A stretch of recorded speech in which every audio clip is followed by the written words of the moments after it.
Nihachu has been on the Dream SMP for a long time, and she's actually done a lot of lore, but the thing is, not a lot of people actually know about her lore because she's just not in the spotlight like tommyinnit is and Technoblade. But before we continue, last video I said that I want to hit 1.5k by the end of the month, and look where we are now. So I'm gonna raise that goal to 2,000 by the end of the month, and if we could hit that, that would be insane. Also, if you have any recommendations on who I should talk about next, leave it in the comments or join my Discord and tell me. But with that being said, let's get on with a video. Okay, so I want to start off with her past lore on the Dream SMP. So let's start off with her being part of L'Manberg. Obviously, L'Manberg is a big part of the storyline on the Dream SMP, so whenever there's a character that used to be in L'Manberg, there's definitely something very important about them. Now the thing is, she was just a citizen, she didn't really have any power or anything like that, very similar to Jack Manifold, which later in the video I'm going to be talking about as well. But she did enjoy L'Manberg until Jschlatt became president, and that's because obviously Jschlatt basically oppressed her and targeted her with things like taxes and just kind of bullied her, which obviously made her hate L'Manberg and sort of Jschlatt, especially after Jschlatt obviously kicked Wilbur and Tommy out, which were the past two leaders of L'Manberg. But at the time, she was actually known for being very nice to other people. For example, the pet war where Sapnap killed her fox Fungi, and that obviously made her quite mad because after you kill someone's pet, you wouldn't be very happy, would you? So they kind of went to war, but it wasn't really a violent war or anything, it was more of a beef type of thing, but she still remained quite nice by not forcing Sapnap to apologize and stuff like that,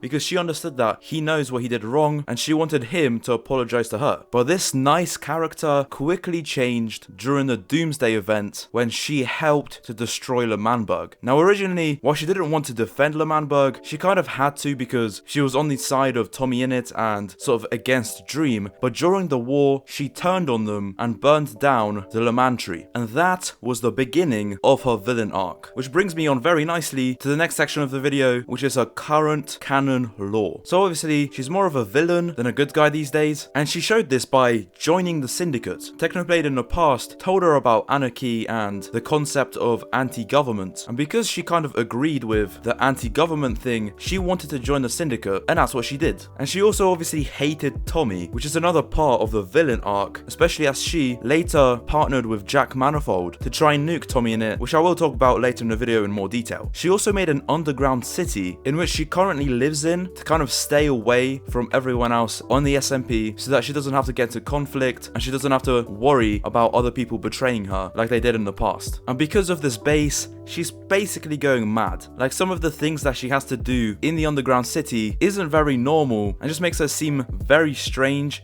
very crazy, and all round mad. But for now, let's talk more about the syndicate. Well, she joined because obviously she's anti-government, as I said earlier in the video. She's obviously against Jschlatt, which was the president when she was in L'Manberg, and she also didn't like how Wilbur suddenly became this evil, kind of corrupt person towards L'Manberg just because he couldn't get power back. And the same thing happened to Tommy as well. Obviously, Tommy is seen in the syndicate as this guy that just wants power, basically, which obviously because the syndicate is an anarchist organization, basically, they don't like the fact that people are in charge of other people and things like that. Also, I feel like the syndicate actually fits her villain arc very well because obviously Technoblade isn't like the nicest or the good guy on the Dream SMP, and obviously he's against tommyinnit, who's the main character, so her joining the syndicate kind of confirms that she is evil, I guess you can say, or at least a villain, and it also kind of confirms that she's at least part anti-egg, because obviously the syndicate doesn't like the egg and they want to destroy the egg or stop it. So her joining the syndicate kind of shows that she doesn't like the egg and she also wants it to stop corrupting people and spreading. Also, the syndicate are kind of her only friends on the Dream SMP. Like, it's the only thing that she comes out of her underground city for, which obviously shows that she enjoys it and that she wants to be part of it. Now, to be completely honest, the syndicate isn't her only friend. She has a few friends outside the syndicate, and one of those people is Jack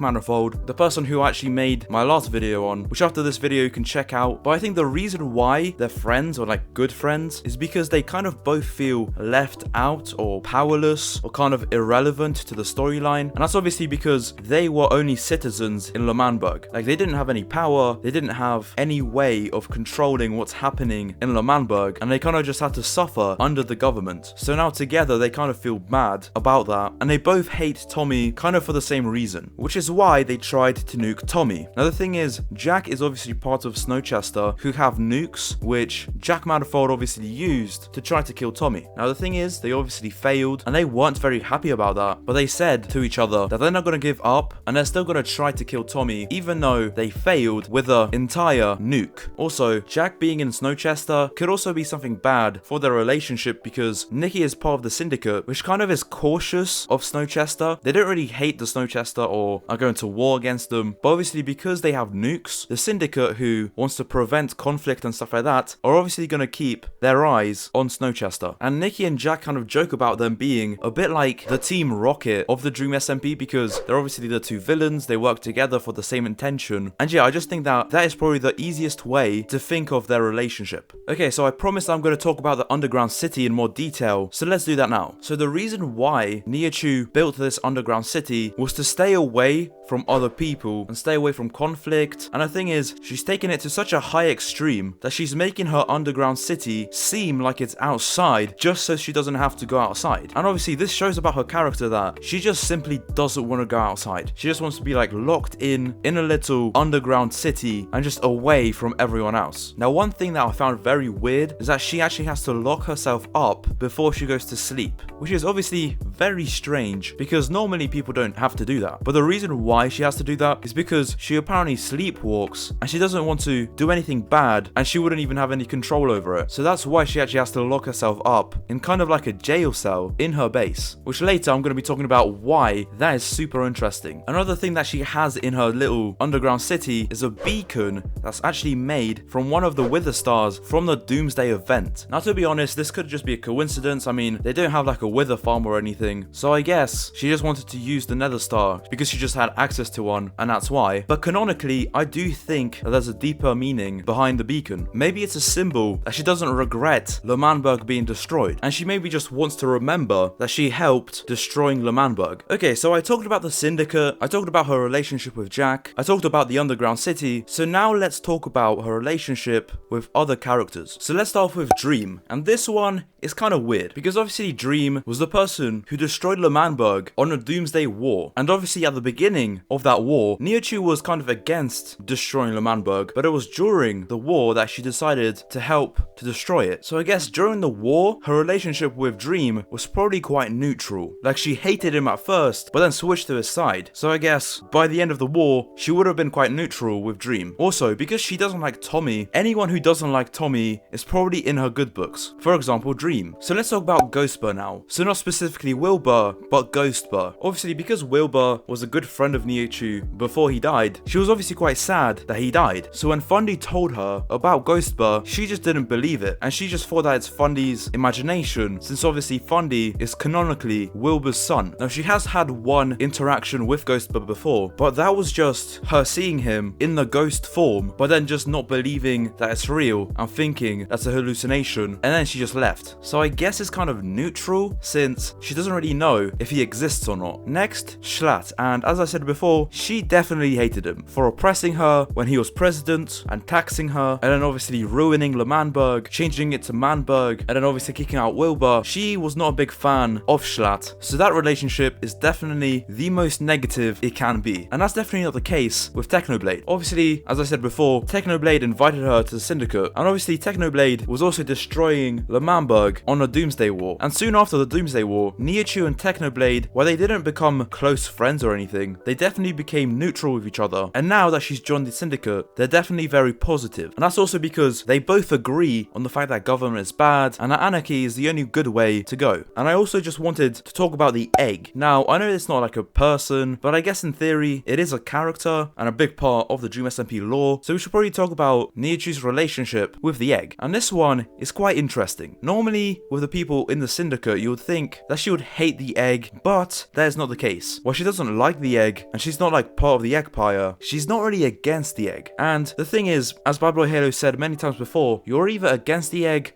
or for the egg, which kind of makes it very interesting to see if she likes the egg or hates the egg. So to answer that one, we're definitely going to have to see the story develop a bit more, but I'm sure that in the very near future, we're going to find the answer. Okay, so now let's talk about some theories that I have about Nihachu and her character. So as always, none of what I'm about to say is confirmed, so you should take everything that I say as just a theory and nothing too serious. But the first theory I have is that she's somehow related to Ranboo. Now I know that might sound weird because her and Ranboo haven't really interacted much, but I think that in the very near future that will change, and let me tell you why. Things like her having to lock herself up and going mad is very similar to what Ranboo has to go through with the Enderwalk state and stuff like that. Also, Niki has a diary, which I didn't really talk about in this video that much because I mean it's just a diary, but that's just another thing that's very similar to Ranboo. And I don't know, maybe they're related, maybe Niki just has those things as a coincidence, but let's be honest here, with the Dream SMP, there's not a lot of coincidences. My other theory is that she's going to be corrupted